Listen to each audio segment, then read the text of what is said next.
La humanidad vive hoy una profunda crisis de sentido.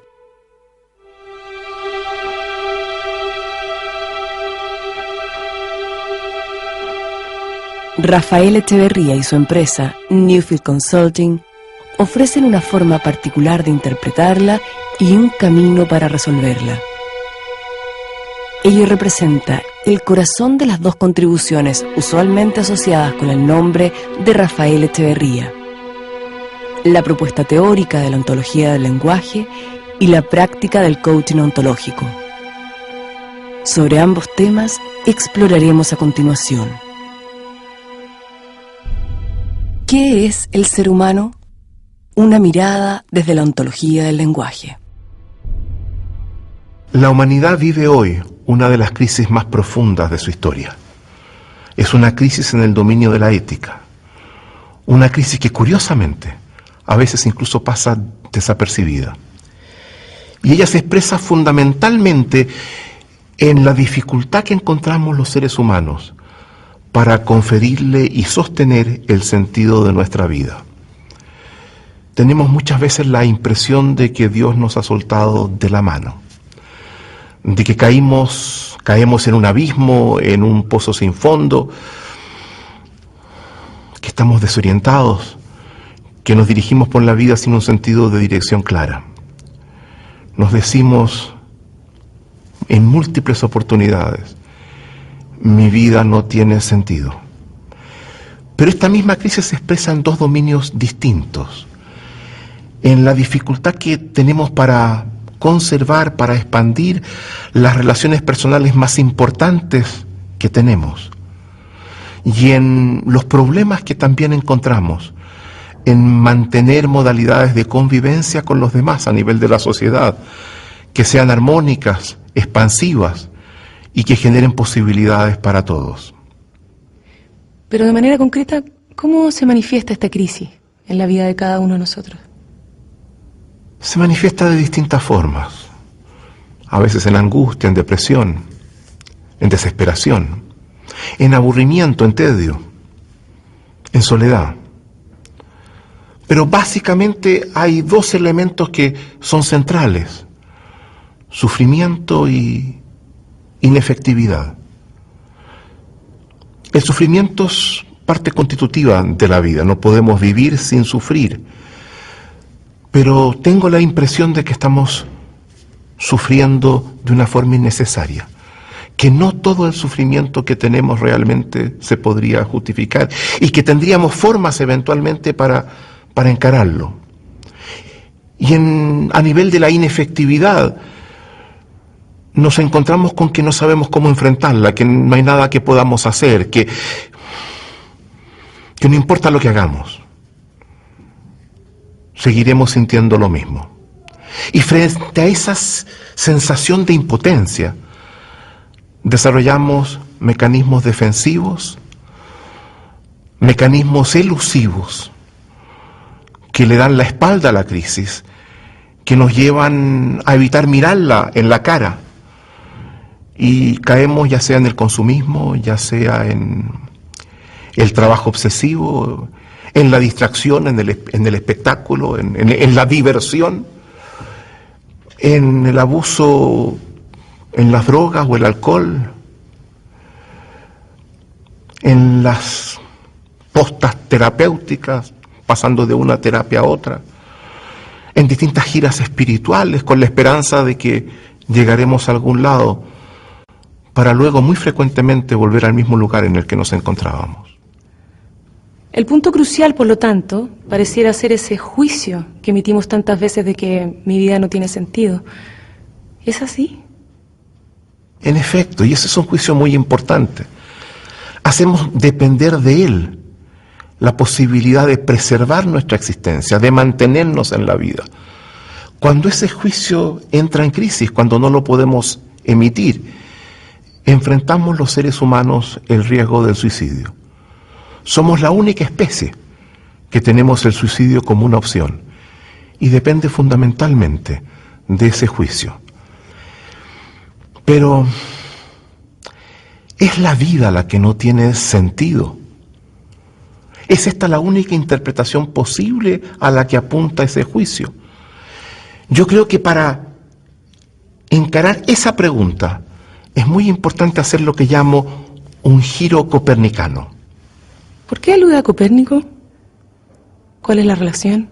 Veamos lo que hizo Copérnico.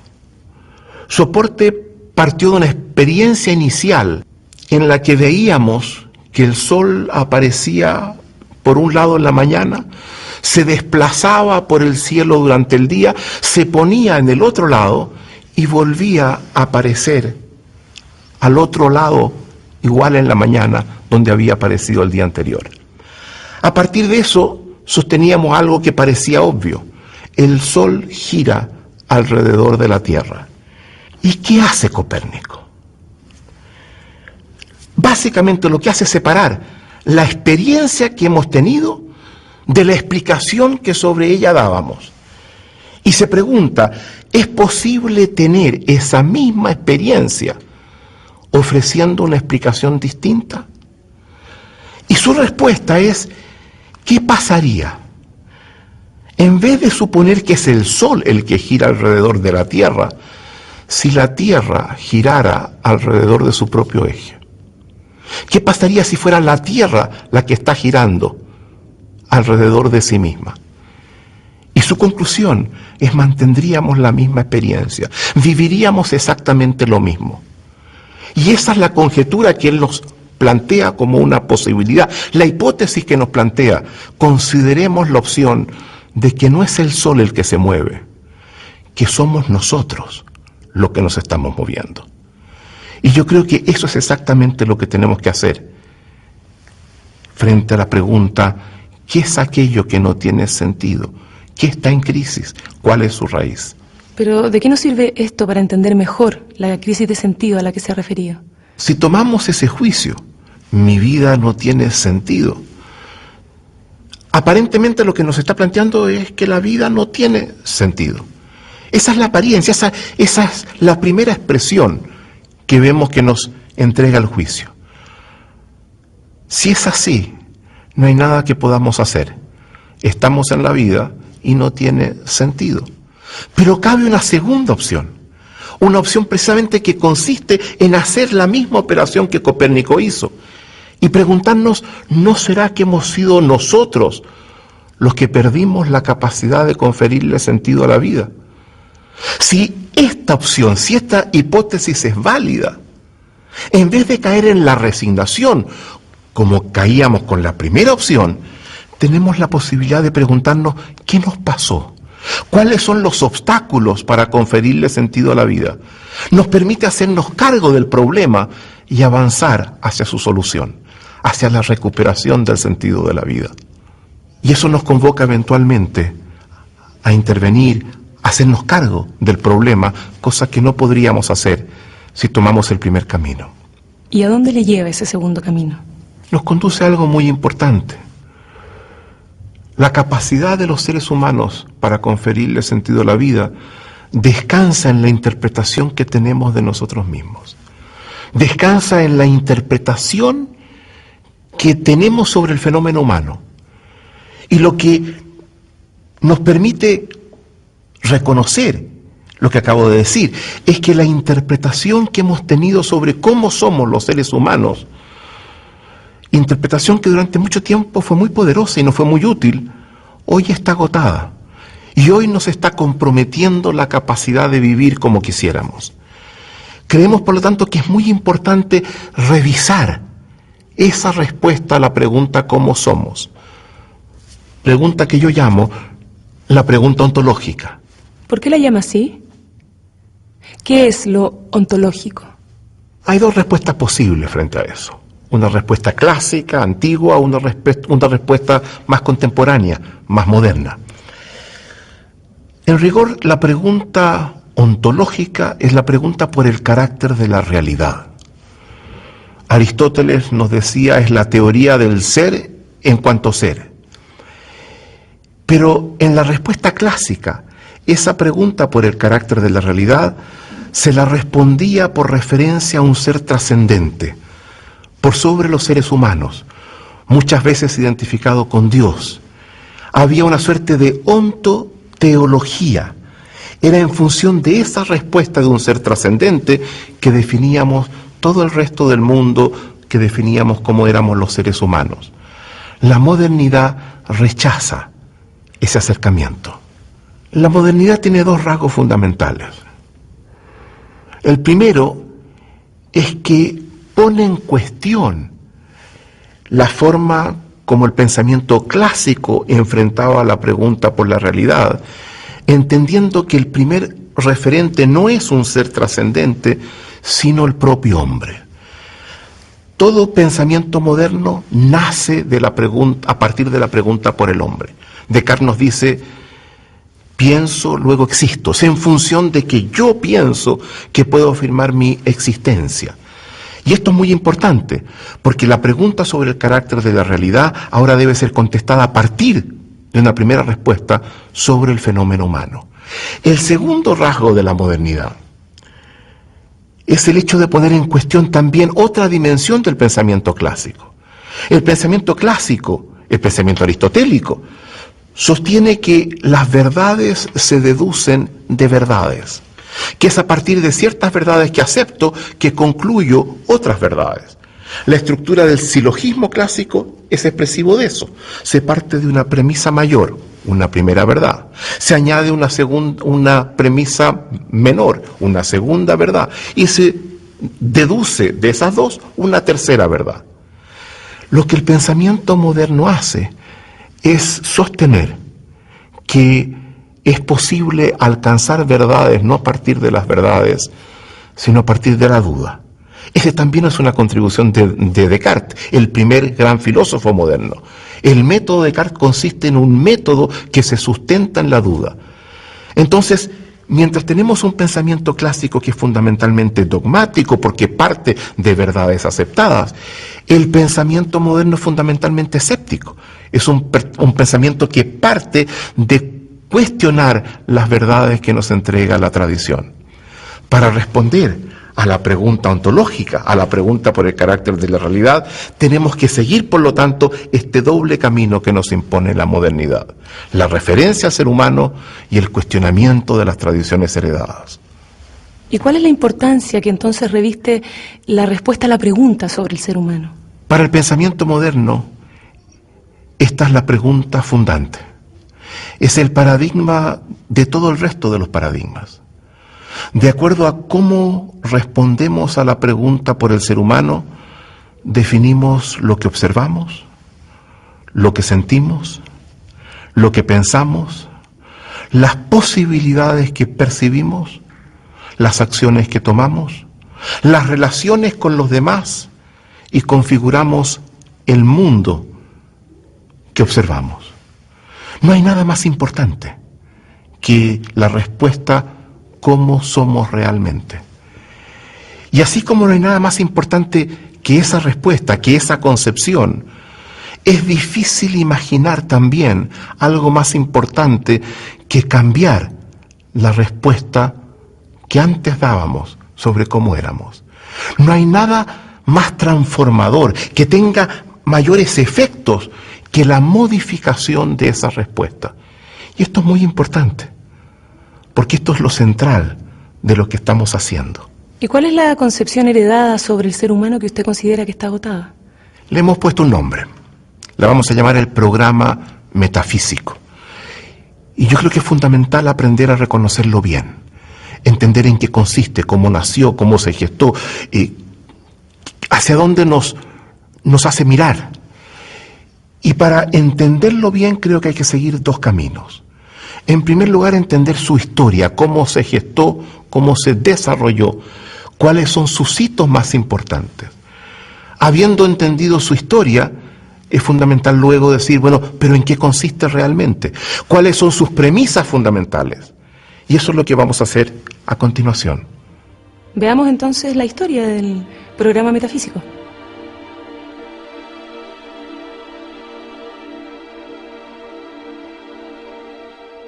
El inicio del programa metafísico nos remite a la figura de Sócrates.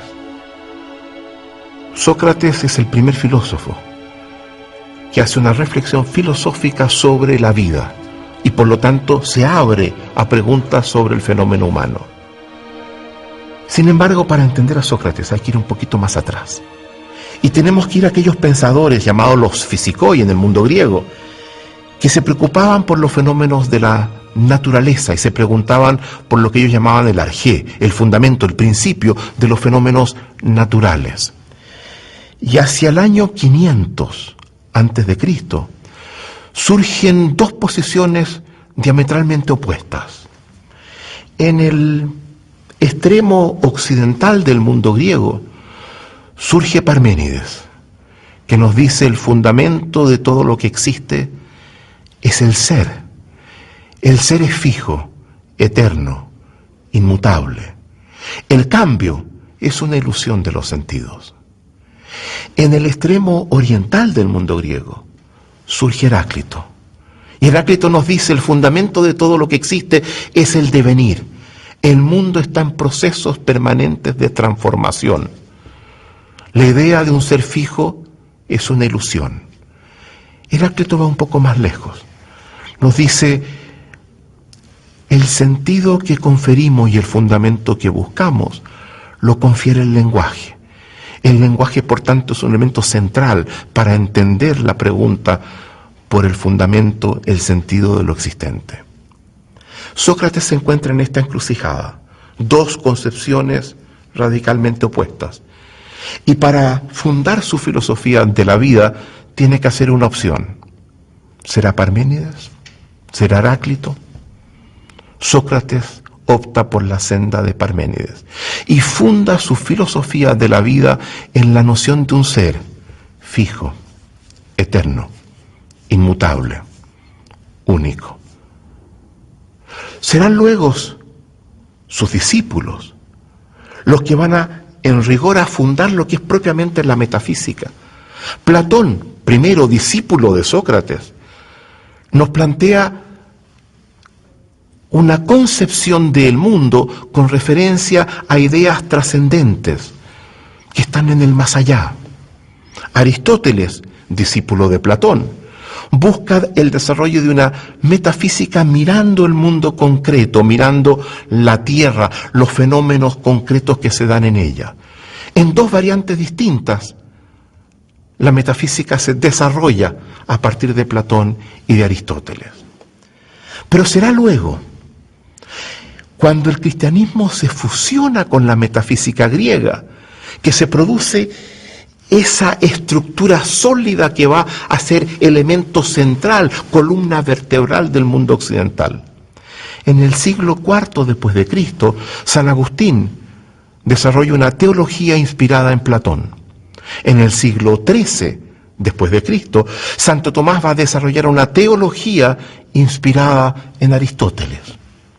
A partir de estos desarrollos, el programa metafísico deviene crecientemente hegemónico. Se convierte en la matriz básica del ser humano occidental, a partir de la cual piensa, observa, se concibe a sí mismo, orienta su propia vida. Pero lo que es importante, y a esto le confiero una relevancia muy grande, es que este programa no solamente es hegemónico en el desarrollo del pensamiento filosófico, este programa deviene el sustrato básico de nuestro sentido común. Los seres humanos occidentales, hayamos o no hayamos oído hablar de la metafísica, asumimos las premisas de la metafísica como los elementos básicos de nuestro sentido común.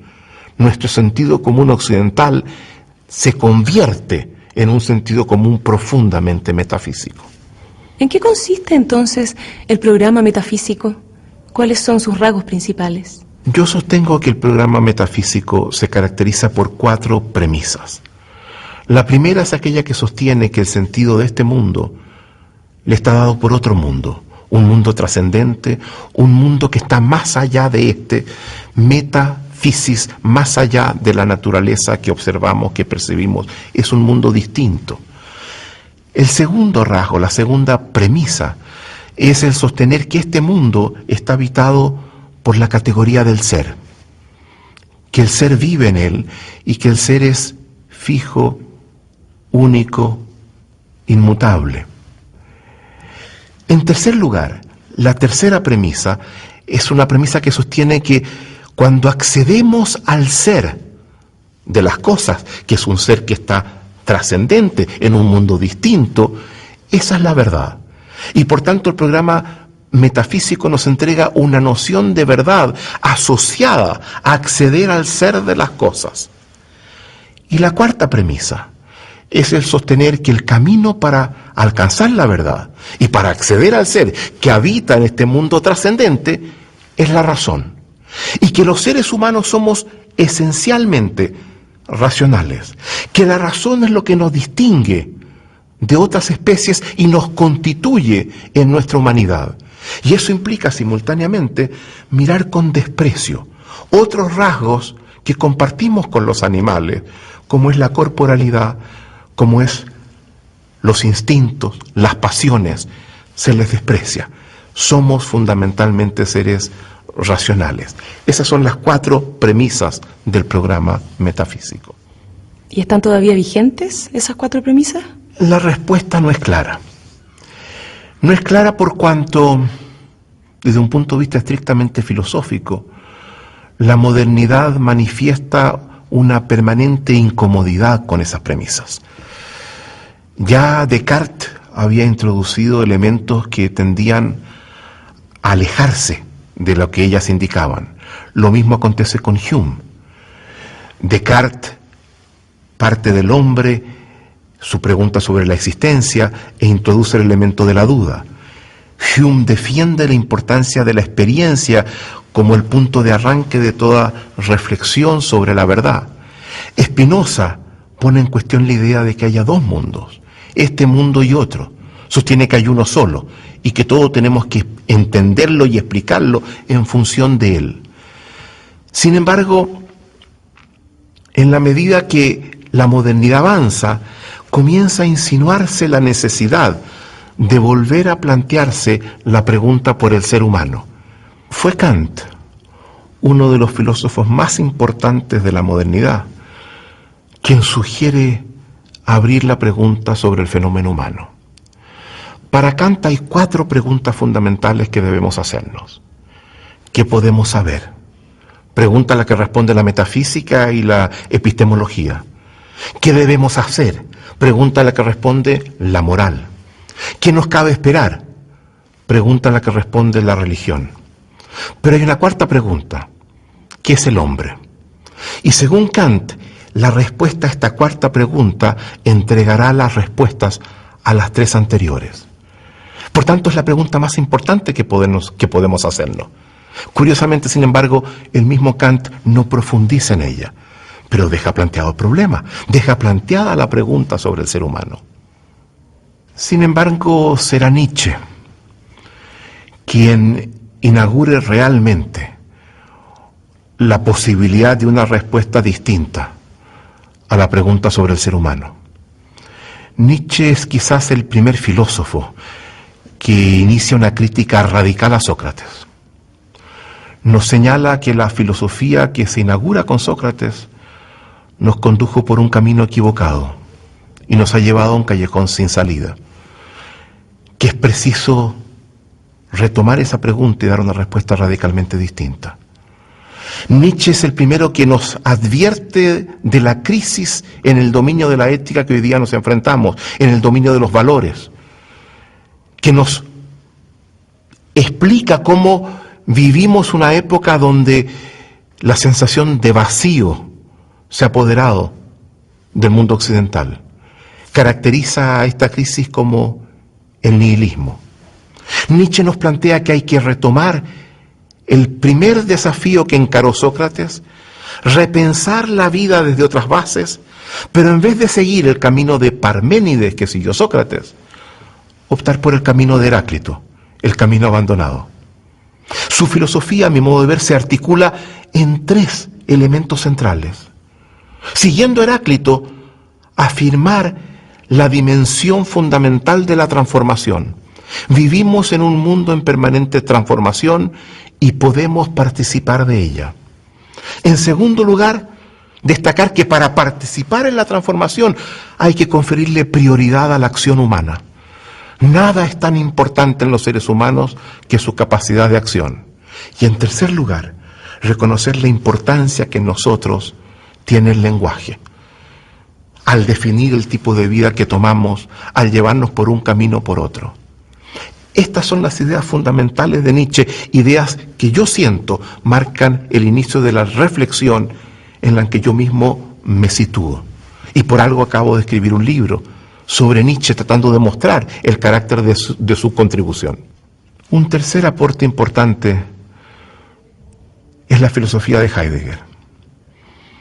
Heidegger nos insiste en volver a hacernos la pregunta ontológica, que él la concibe como la pregunta del ser que se pregunta por el ser, del ser humano, de lo que llama el Dasein, que es el ser existente. Y avanza de manera importante, siguiendo los lineamientos propuestos por Nietzsche, en dar respuestas a aspectos específicos de cómo somos. Y llega a una conclusión que creemos fundamental. Nos dice, el lenguaje es la morada del ser. Los seres humanos vivimos en el lenguaje, habitamos en el lenguaje. La cuarta figura que yo escogería en esta trayectoria es la de Martin Buber. Y Martin Buber nos dice algo que se acerca muy fuertemente a lo que estamos planteando nosotros mismos hoy día. Nos dice, los seres humanos somos seres dialógicos, somos seres conversacionales. Nos constituimos en las conversaciones que tenemos. Si queremos saber cómo somos, si queremos profundizar en los misterios del alma humana, es fundamental penetrar en esas conversaciones. Allí encontramos por qué nos alegramos, por qué sufrimos, por qué fracasamos, por qué tenemos éxito. Pero va más lejos, Martin Buber. Nos dice que hay 3 ejes conversacionales fundamentales que definen cómo somos. El primero de ellos es el eje de mis conversaciones con los demás. ¿Cómo converso con los otros? ¿Qué les digo? ¿Qué no les digo? ¿Cómo les digo lo que les digo? El segundo eje, dice él, es la conversación que todos tenemos con nosotros mismos. ¿Qué nos decimos? ¿Qué no nos decimos? ¿Qué nos callamos? Pero Martin Buber nos insiste que hay un tercer eje, del cual no podemos prescindir. Es la conversación que todo ser humano tiene con el misterio de la vida. Aquello a lo que muchos llamamos Dios. Esos 3 ejes nos constituyen en el tipo de ser que somos. Si yo logro entender cómo conversamos en cada uno de ellos, logro una mirada al alma humana, a la forma de ser de cada uno, que posiblemente me sería muy difícil alcanzar. Todo esto muestra cómo el pensamiento moderno comienza progresivamente a distanciarse de las premisas del programa metafísico. ¿Cuáles han sido los resultados de todos esos desarrollos? ¿Se llega con ellos a cuestionar realmente la hegemonía del programa metafísico? Se dan avances importantes en esa dirección, pero no logra desarrollarse todavía una concepción articulada, coherente, poderosa, que logre cuestionar muy definitivamente la hegemonía que este programa tenía. Y aquí hay que hacer una distinción. A nivel de la filosofía, el programa metafísico va en repliegue, en retirada. Hoy día costaría mucho encontrar un filósofo importante que suscribiera las premisas del programa metafísico. La metafísica ha perdido importancia, ha perdido estatus en la discusión filosófica. Pero no la ha perdido para nada a nivel de nuestro sentido común. Y en ese dominio sigue siendo fundamentalmente hegemónico. Seguimos siendo los seres humanos profundamente metafísicos, aunque no sepamos en qué consiste serlo. Y mientras no logremos trabajar al nivel del sentido común de los seres humanos, esa hegemonía va a tener una presencia y una importancia que va a ser indiscutible. ¿Y qué hace falta para lograrlo? 2 importantes contribuciones van a modificar el cuadro anterior y van a crear las bases para tomar el desafío de pensar el fenómeno humano sobre nuevas bases y avanzar hacia una concepción más sólida, más coherente, más completa. Mientras ello no acontecía, era muy difícil que esto tuviera lugar, a pesar de los avances que se registraran. Estas dos contribuciones, estos dos desarrollos son lo que vamos a llamar el giro lingüístico que acontece en el siglo XX, y luego la reflexión sobre los condicionantes de la acción humana. ¿Cuáles son los factores que nos llevan a actuar como actuamos? No nos olvidemos que la acción es un elemento crítico para desarrollar una concepción distinta a la que había desarrollado Sócrates siguiendo a Parménides. Tomemos el primer desarrollo, el giro lingüístico. ¿En qué consiste? Uno de los aportes más importantes del siglo XX ha sido el haber colocado el problema del lenguaje en un sitial que nunca había tenido antes y haber ofrecido un conjunto de interpretaciones sobre el lenguaje que cambiaron por completo la forma como lo entendíamos anteriormente. Tomemos algunos de estos desarrollos que conforman lo que llamamos el giro lingüístico. Primero, tomemos el hecho de que a fines del siglo XIX, comienzos del siglo XX, surge la lingüística moderna. Ferdinand de Saussure nos ofrece una visión del lenguaje, una mirada científica y rigurosa del lenguaje que se va a extender y se va a desarrollar durante todo el siglo XX, generando múltiples ramas, como por ejemplo la semiología, etc. En segundo lugar, tenemos el desarrollo de la hermenéutica, que es fundamentalmente la teoría de la interpretación, de cómo conferimos sentidos a lo que la gente dice o a los textos escritos. Esta había ya comenzado en el siglo XIX y se desarrolla muy fuertemente durante el siglo XX. Desde la antropología surgen aportes importantísimos que nos insisten en que las distintas culturas, las distintas formas de vida de los seres humanos remiten de manera muy central a la forma como cada uno de los pueblos habla.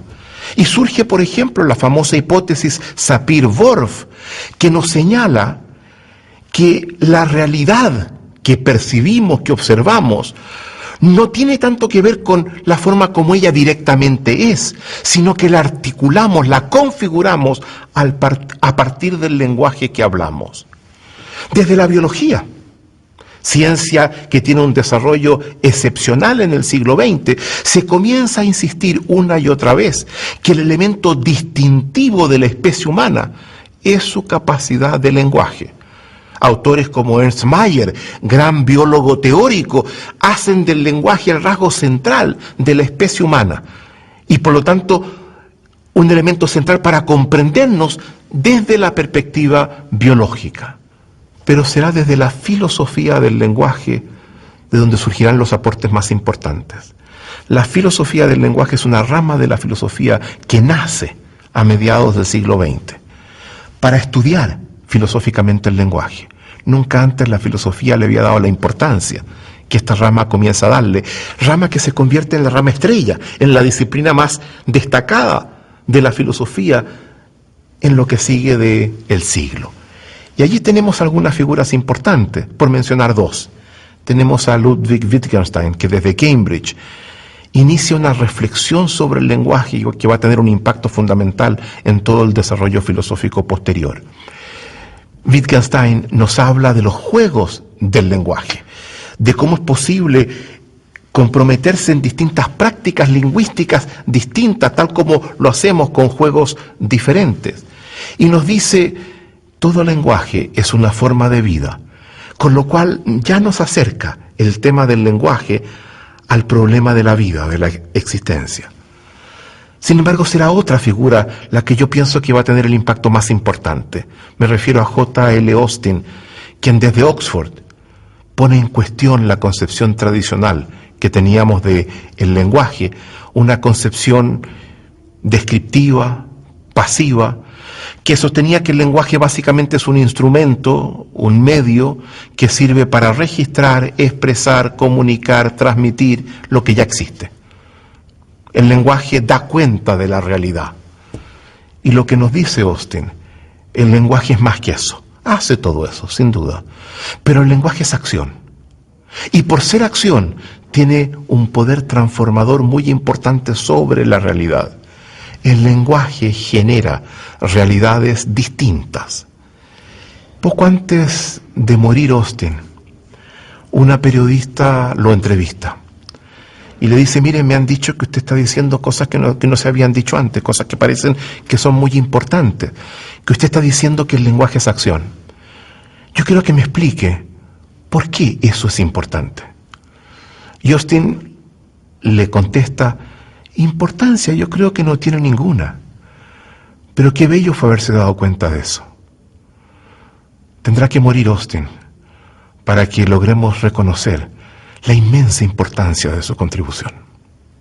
Y si el lenguaje genera realidades, ¿qué realidades genera? Muy diversas realidades. Al menos tenemos 6 dimensiones de realidades que podemos atribuirles. En primer lugar, genera identidades.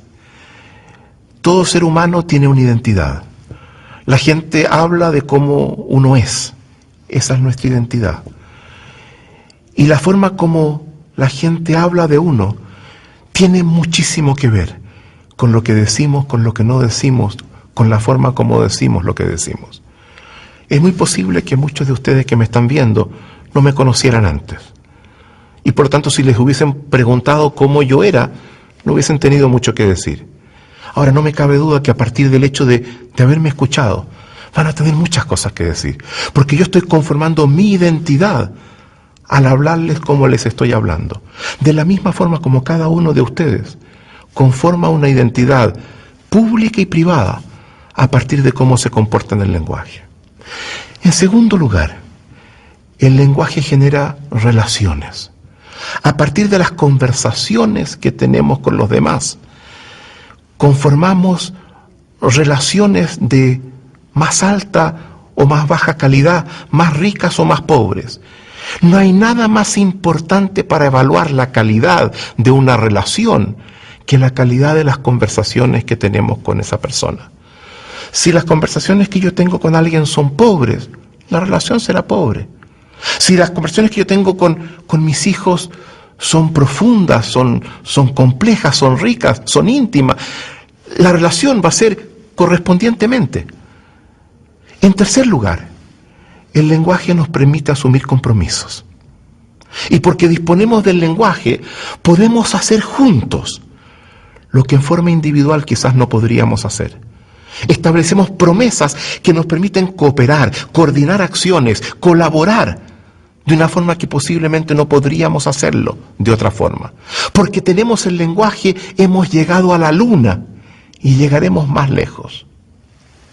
En cuarto lugar, el lenguaje nos permite generar posibilidades. Toda posibilidad no es algo que ande volando por allí en el mundo exterior, que unos ven y otros no ven, que unos atrapan y otros no logran atrapar. Toda posibilidad surge de conversaciones. Generamos las posibilidades que son centrales en nuestra vida, conversando con otros o con nosotros mismos. Si tenemos un problema y no sabemos cómo resolverlo, abramos conversaciones y muy posiblemente surgirán posibilidades. Nos damos cuenta entonces que si a partir del lenguaje generamos identidades, relaciones, compromisos y posibilidades, a partir del mismo lenguaje producimos futuros distintos. El haber tenido ciertas conversaciones nos abre a futuros diferentes de lo que ellos habrían sido si esas conversaciones no hubiesen pasado. El hecho de que tomemos ciertos cursos de acción remite por lo general a conversaciones que nos condujeron a ellos. Si esto es así también, por último, como sexta dimensión, nos damos cuenta que el mundo humano está impregnado de lenguaje. Las casas en las que habitamos, el corte de pelo que tenemos, lo que estudiamos, los trabajos que realizamos están plagados del poder del lenguaje. Vivimos en un mundo marcado por el lenguaje. Son 6 realidades distintas en las que el lenguaje juega un papel determinante. Este primer desarrollo consiste entonces en haber transformado la manera como hoy entendemos el lenguaje y en haber reconocido, entre otras cosas, que el lenguaje es acción y como tal genera realidades. ¿Es esto así? En efecto, Y sin embargo, esta contribución puede ser evaluada, examinada de dos maneras distintas. Una es esa. Una es aquella que entiende que esto que ha pasado cambia nuestro concepto del lenguaje, profundiza en él y por sobre todo nos permite establecer conexiones entre el lenguaje y la existencia humana, el lenguaje y la forma de ser de cada uno distintas. En este campo hay al menos dos dimensiones que son especialmente importantes, que surgen de este cambio en la concepción del lenguaje. El primero tiene que ver con la noción de actos del lenguaje. Si el lenguaje es acción, ello implica que cuando hablamos actuamos. Y si actuamos, cabe preguntarse cuáles son las acciones que emprendemos cuando actuamos. Poderlas identificar y poder ver el impacto de cada una de ellas en la vida de cada uno, en la forma de ser de cada uno. En segundo lugar, hay otro concepto que no es menos importante, que es el concepto de competencias conversacionales genéricas, ligado al anterior. Yo puedo, a partir de esta contribución, distinguir que dentro del lenguaje puedo ser más o menos competentes en distintas áreas específicas de desenvolvimiento en el lenguaje. Y logro identificar nuevamente algunas competencias que son claves para el carácter de las relaciones que establezco, para el tipo de resultados que obtengo en la vida, para ser como soy, para constituirme en el tipo de persona que hoy día soy. Estas competencias genéricas representan una dimensión del ser humano a la que se le había conferido hasta ahora muy poca importancia. Se le daba mucha importancia a los conocimientos, se le daba mucha importancia a ciertas competencias técnicas, pero no se destacaba la importancia de competencias tan básicas y tan transversales como por ejemplo la capacidad de escucha. ¿Cómo yo escucho a los demás?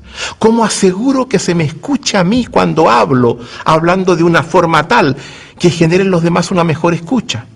¿Cómo, por ejemplo, tomando otra competencia importante, fundo los juicios a partir de los cuales yo opero y a partir de los cuales defino distintos cursos de acción?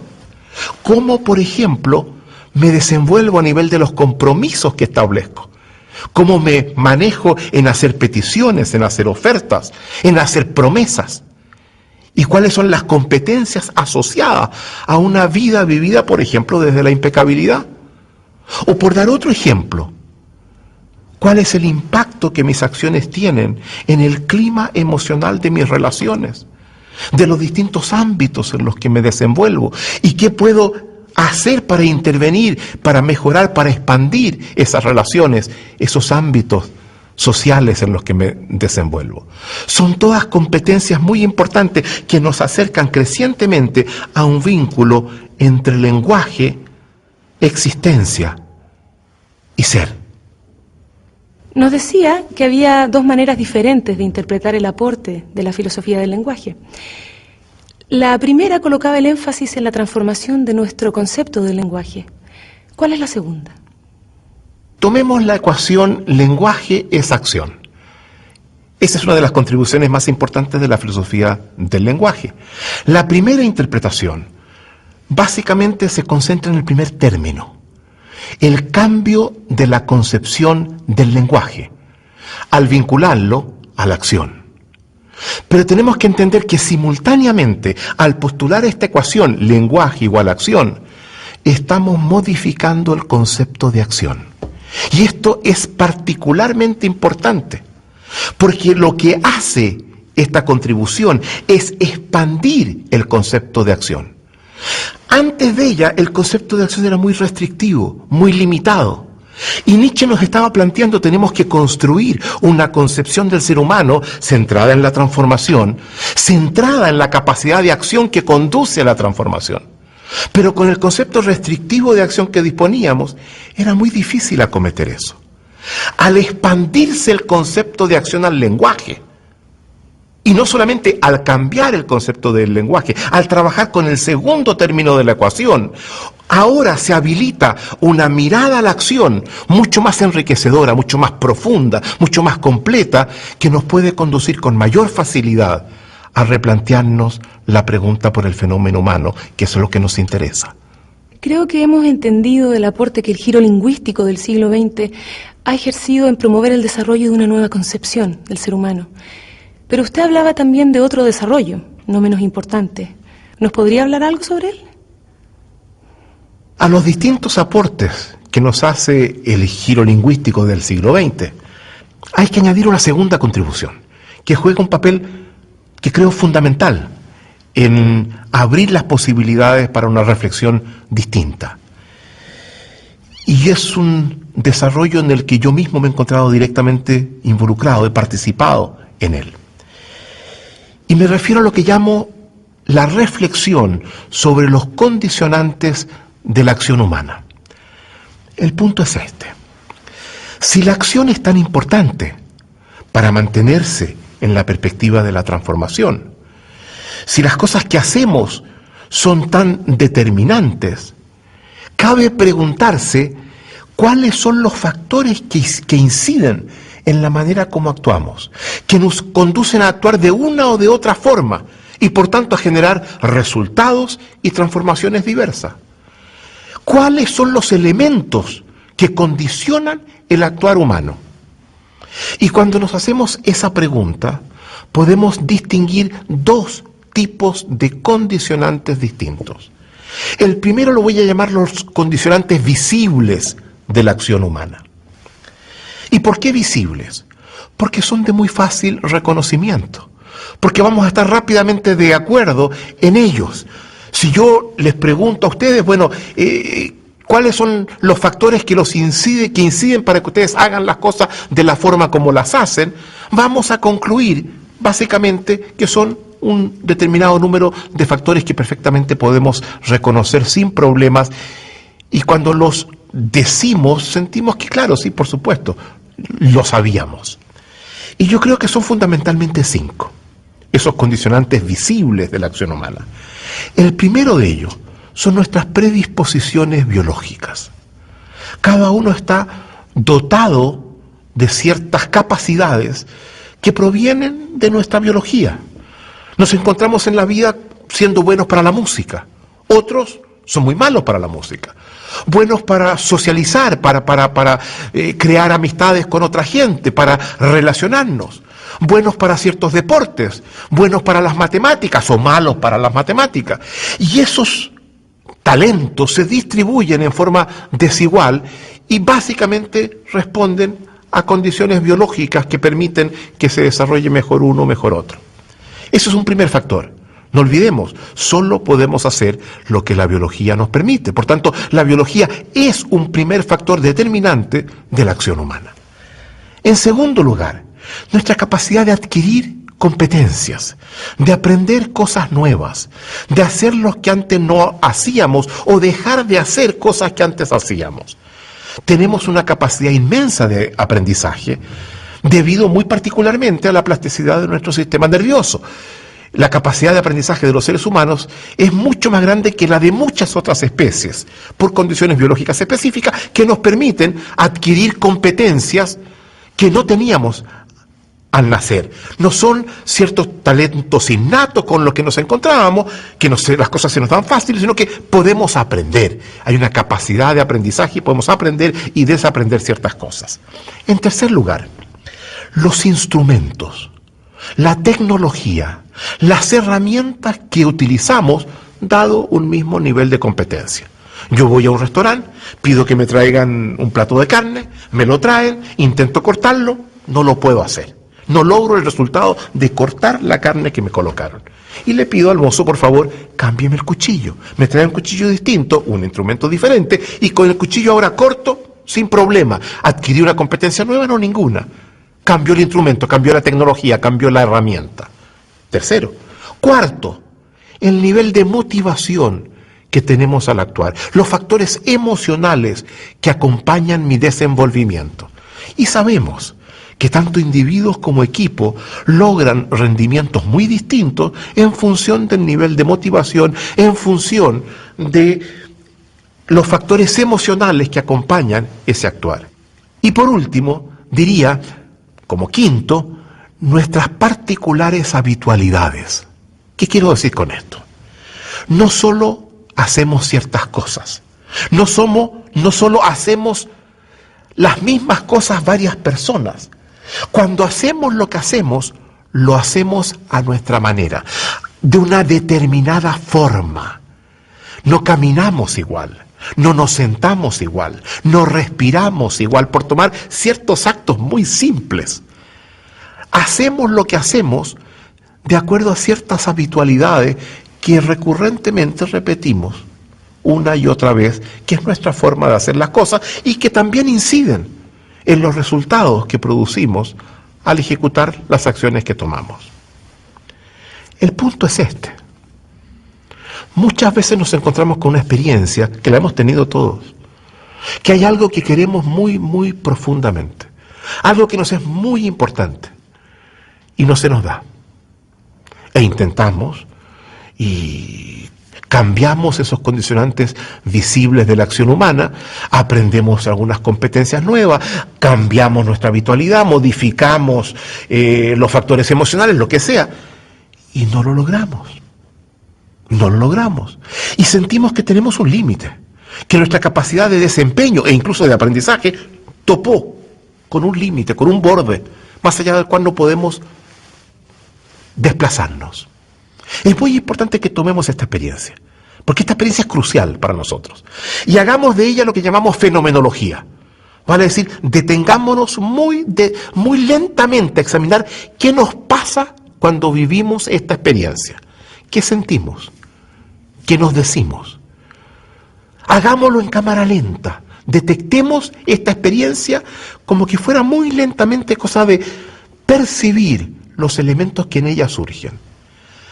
Habitualmente, muchas veces, lo que pasa es que cuando vemos que algo no lo podemos hacer, no lo logramos concretar, nos decimos, bueno, a lo mejor no se puede, a lo mejor no es posible, a lo mejor estoy esperando algo que simplemente no cabe esperar, porque no está dentro del ámbito de lo que nos es posible.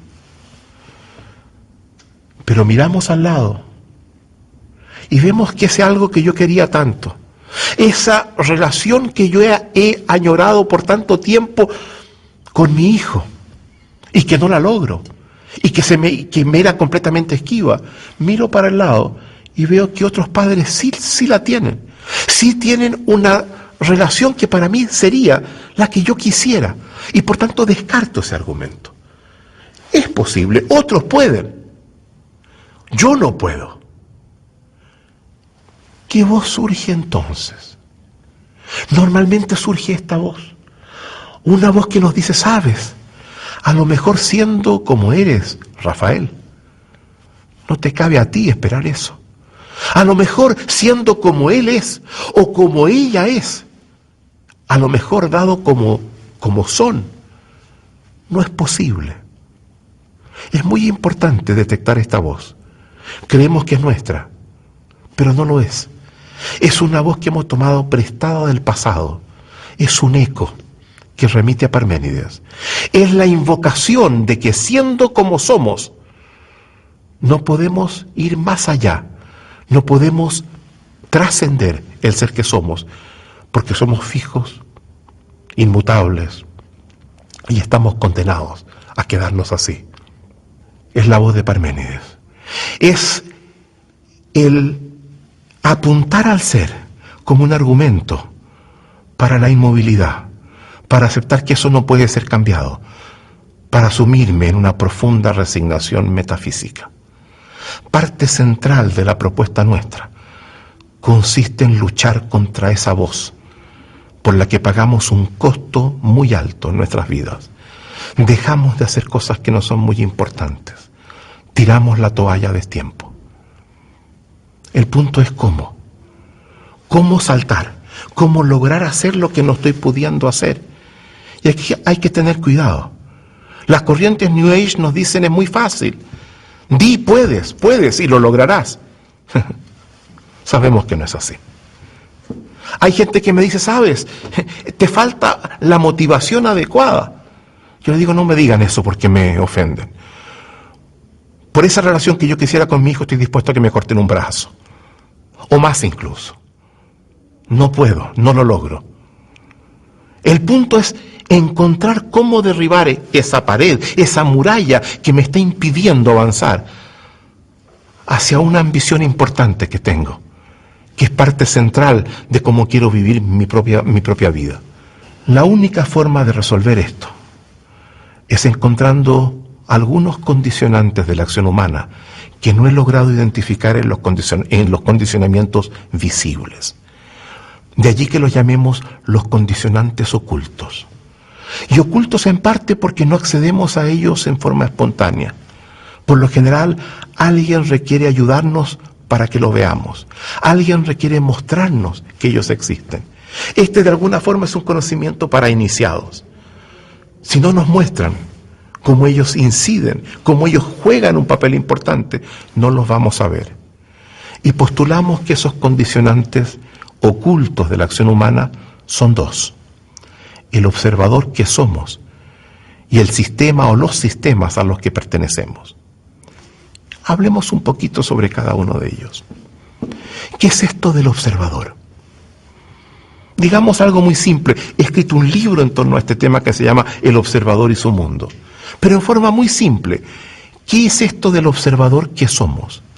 No es más que la forma como hacemos sentido de lo que está pasando. La manera como interpretamos la situación. La manera como formulamos el problema. De acuerdo a cómo yo hago sentido de lo que acontece, voy a actuar de una o de otra manera.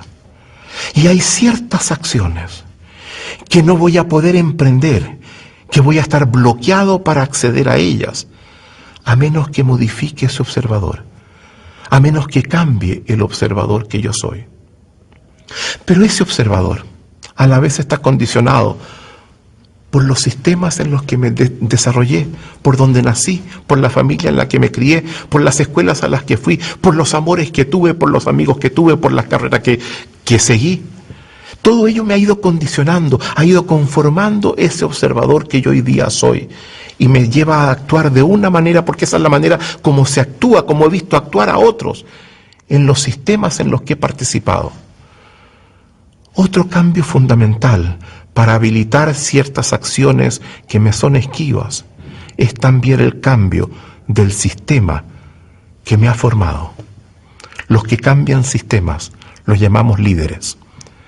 Líderes son fundamentalmente quienes asumen la transformación de los sistemas para habilitar dominios de acción que antes no eran posibles. Observador y sistema son los dos condicionantes ocultos de la forma como actuamos y son fundamentales poderlos identificar si queremos avanzar por la senda de una concepción del ser humano centrada en la transformación y en el eje de la acción. ¿Y cuál es el efecto combinado de estos dos desarrollos? El giro lingüístico y la reflexión sobre los condicionantes de la acción humana. El efecto combinado de estos dos desarrollos es que desbloquean el debate anterior y permiten por fin la posibilidad de hacerse la pregunta sobre el fenómeno humano para avanzar en su respuesta sobre otras bases, para insistir en la importancia de la acción, para asumir la perspectiva de la transformación, tal como nos la planteara Nietzsche, tal como lo sugiriera originalmente el propio Heráclito. Esto es muy importante. A partir de ahora podemos despegarnos de la noción del ser de Parménides fijo, eterno, inmutable, único, y asumir la perspectiva de la transformación. Aceptar que vivimos en un mundo que está en transformación permanente. Aceptar que los seres humanos estamos también en transformación permanente. Pero hay algo muy importante en esto. Porque no se trata solo de reconocer que la realidad está en transformación. Se trata también de reconocer que los seres humanos no solamente sufrimos esa transformación, la padecemos, la asumimos pasivamente, sino que podemos participar directamente en ella. Podemos ser agentes de transformación. Y cuando descubrimos esto, cuando descubrimos el potencial transformador de los seres humanos, cuando descubrimos el inmenso poder de su capacidad de acción, encontramos simultáneamente las hebras para ir recuperando progresivamente el sentido de la vida que antes se nos escapaba. ¿Podría desarrollar más esta idea que vincula al ser humano con la participación en los procesos de transformación? Por supuesto. Los seres humanos enfrentamos dos grandes desafíos de transformación. Podemos, en primer lugar, participar en la transformación de nosotros mismos. No somos de una manera fija y determinada. La vida es un desafío para devenir, para llegar a ser distinto, para llegar a ser mejor. Hoy día la neurobiología nos muestra las bases neuronales del aprendizaje del ser humano y nos muestra la inmensa plasticidad que tenemos para emprender infinitas cosas. Y digo infinitas cosas sin exagerar. Es cierto que no podemos hacerlo todo, que estamos restringidos particularmente por nuestra biología, pero dentro de las restricciones que tenemos, siempre es posible pensar en una transformación adicional. Siempre es posible mejorar, siempre es posible avanzar. Este es el desafío del aprender. Y básicamente el ámbito, el rango que tenemos en los desafíos de aprendizaje son dos. Por un lado el piso, que es la biología, y por otro lado la ética, que son restricciones que nos imponemos a nosotros mismos. Yo siempre indico, el desafío más importante de un ser humano no es conocerse a sí mismo, no es descubrirse a sí mismo, por muy importante que eso sea. El desafío más importante para un ser humano es el de inventarse a sí mismo, el llegar a ser una persona distinta, de acuerdo a sus propias expectativas, a sus propios valores. De allí que digamos que los seres humanos participamos con los dioses en el acto sagrado de nuestra propia creación. El segundo desafío es el desafío de transformar el mundo en el que vivimos, el mundo que habitamos, las formas de convivencia con los demás, de alterar el medio ambiente de una forma que también sea satisfactoria, expansiva, que garantice la vida. Este desafío, el desafío de participar en la transformación del mundo, a diferencia del anterior, del desafío del aprender, tiene que ver con el desafío del emprender. Este es el segundo gran desafío de los seres humanos. Estamos en la vida no solamente para ser nosotros mismos mejores, también para dejar un mundo mejor a como lo encontramos. Son dos desafíos, el aprender y el emprender, que no se dan por separado. Se dan estrictamente unidos y en forma complementaria. Yo crezco, yo devengo mejor, yo me diseño en forma distinta en la medida que participo en la creación de un mundo diferente, que incido en mi entorno, en ámbitos más o menos amplios, más o menos restringidos, pero donde dejo de alguna forma huella, donde hago una diferencia, donde añado valor, donde produzco obras. Los seres humanos somos productores de obras, dejamos huella, hacemos diferencia. Pero de todas las obras que podemos dejar, Nietzsche nos dice que hay una, que es la más importante: hacer de nuestra vida una gran obra de arte.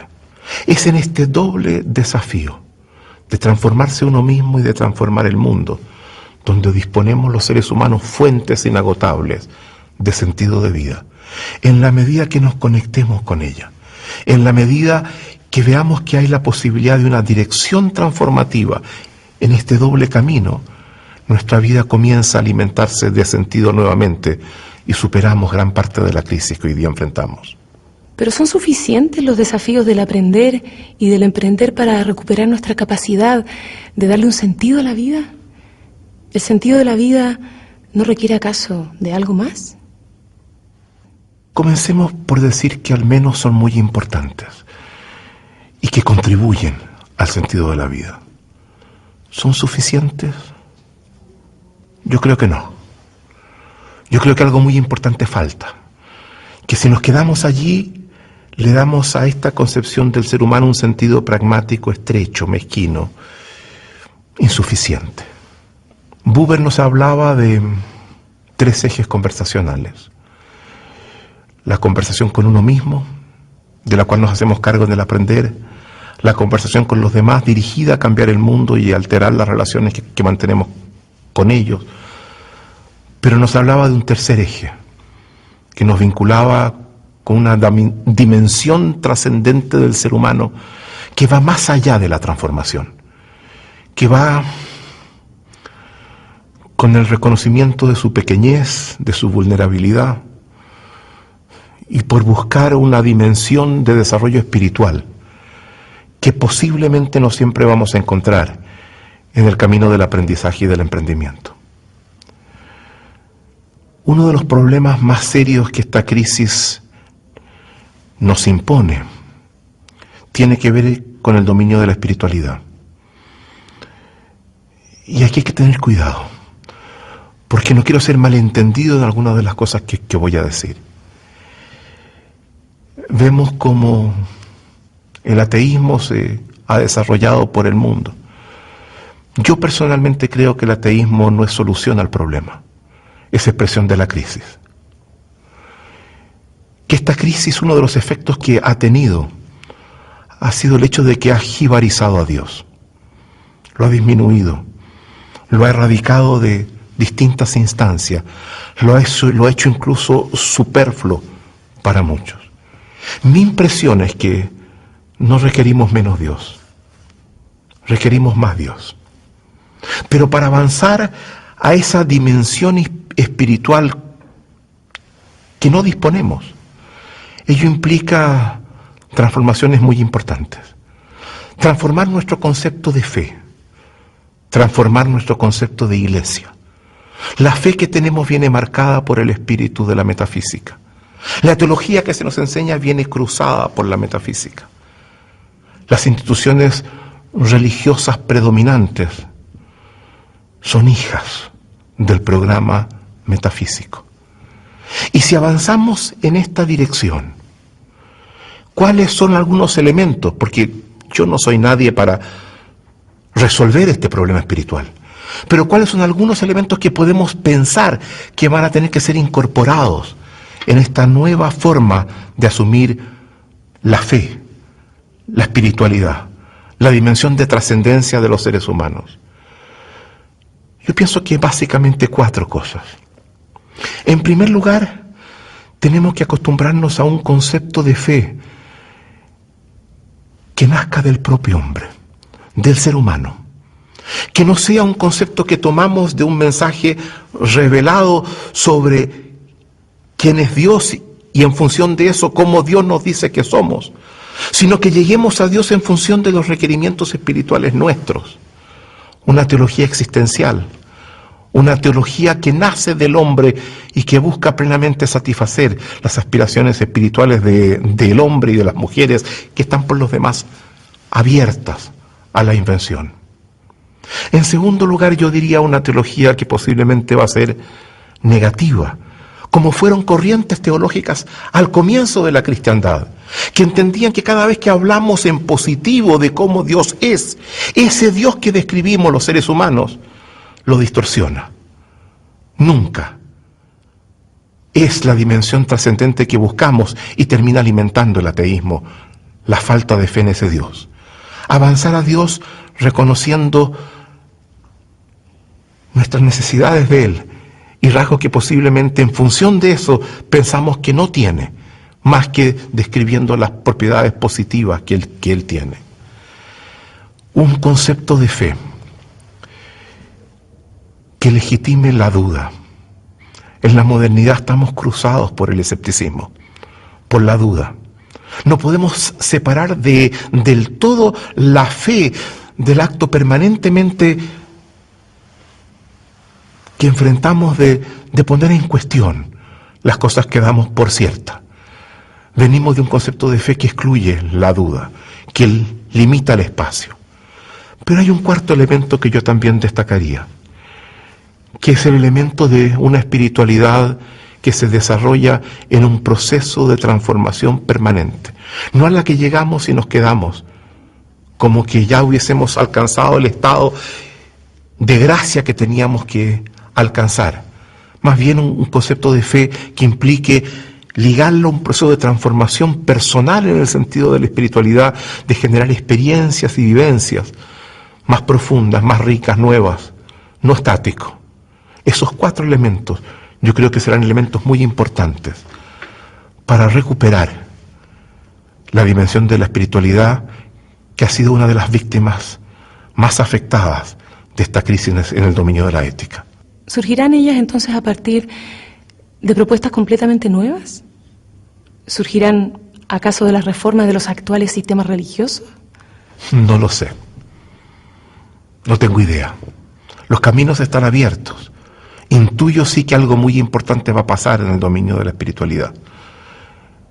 Quizás las dos opciones se combinen, se pueden perfectamente complementar.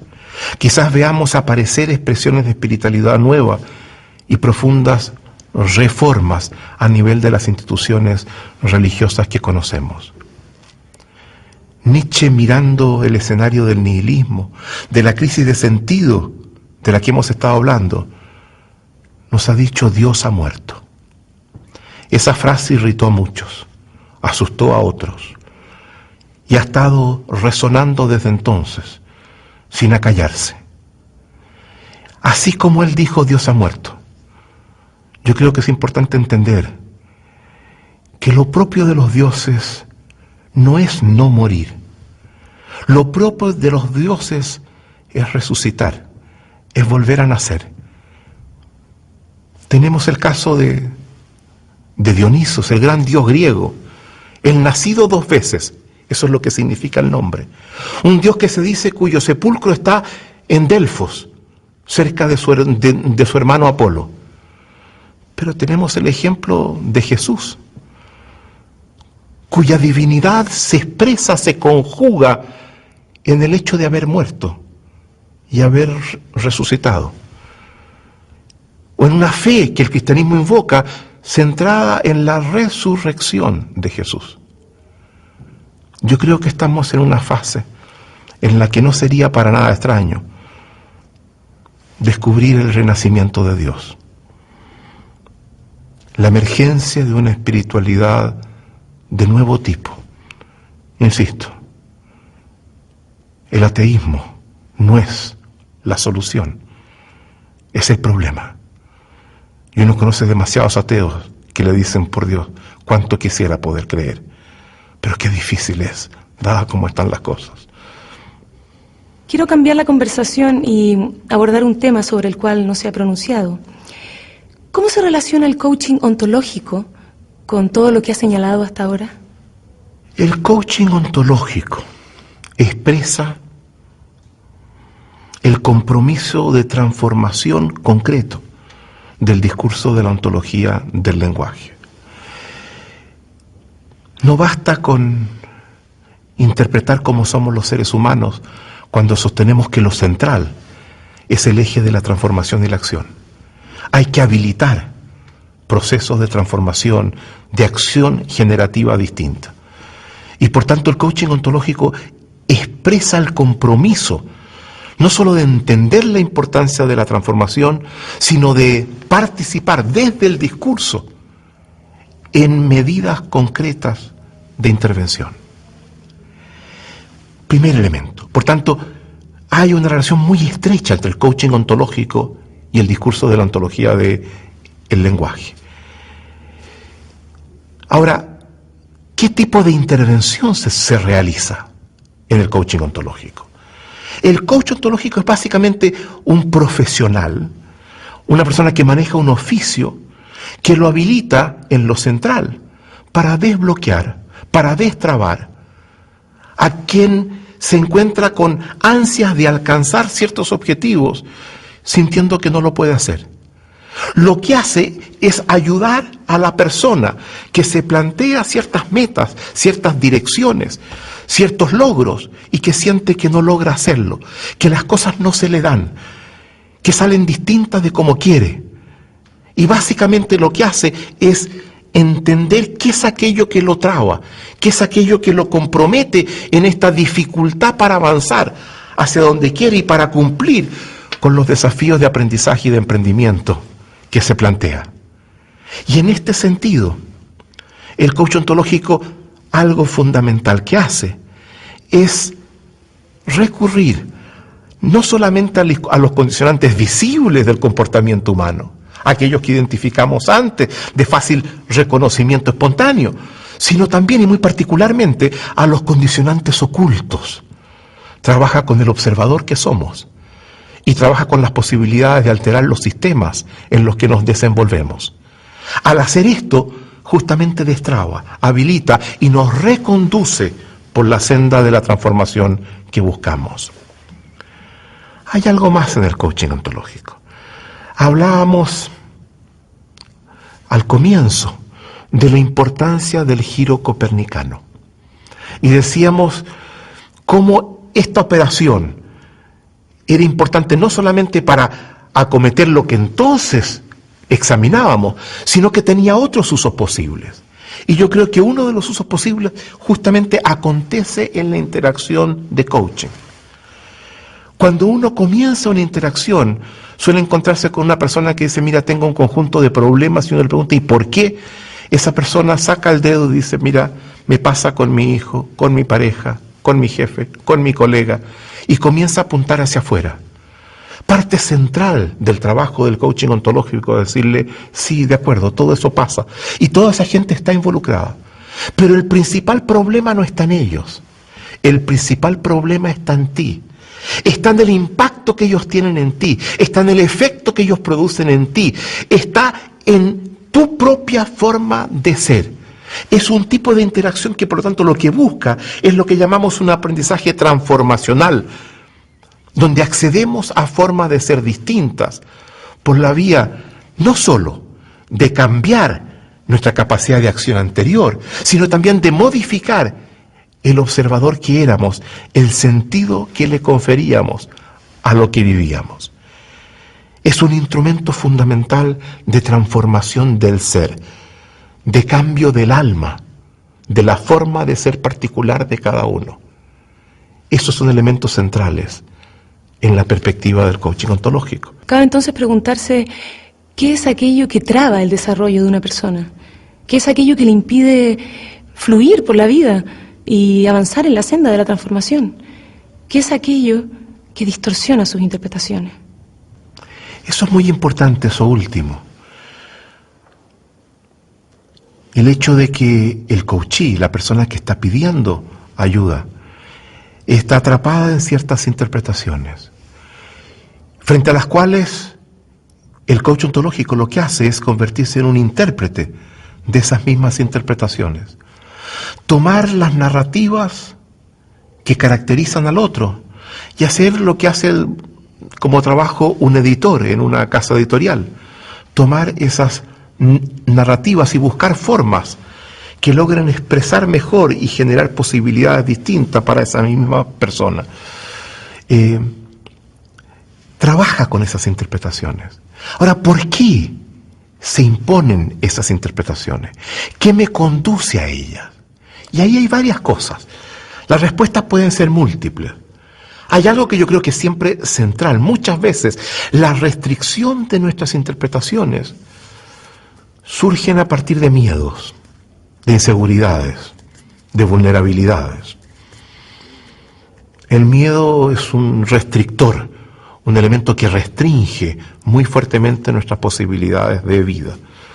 Y es muy importante, en consecuencia, que el coach ontológico pueda disolver esos miedos y pueda generar en el coachee condiciones de respeto, de dignidad, de confianza, de ambición, para disolver sus resignaciones, sus apegos a ciertos elementos que lo traban y que le impiden ver aquello que, de verlo, lo conducirían a actuar y alcanzar los logros que le son esquivos. Pero detrás del miedo encontramos algo más. Y esto es muy interesante.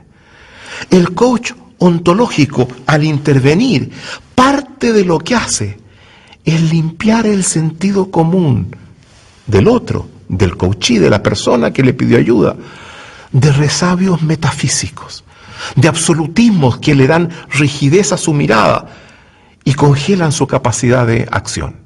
Parte importante de la operación del coach ontológico es identificar absolutismos, elementos que declaro inmutables, fijos, básicamente resabios metafísicos, de los cuales tengo que tomar y aprender a disolver para habilitar el tránsito hacia interpretaciones distintas que habiliten aquello que realmente deseo y no logro alcanzar.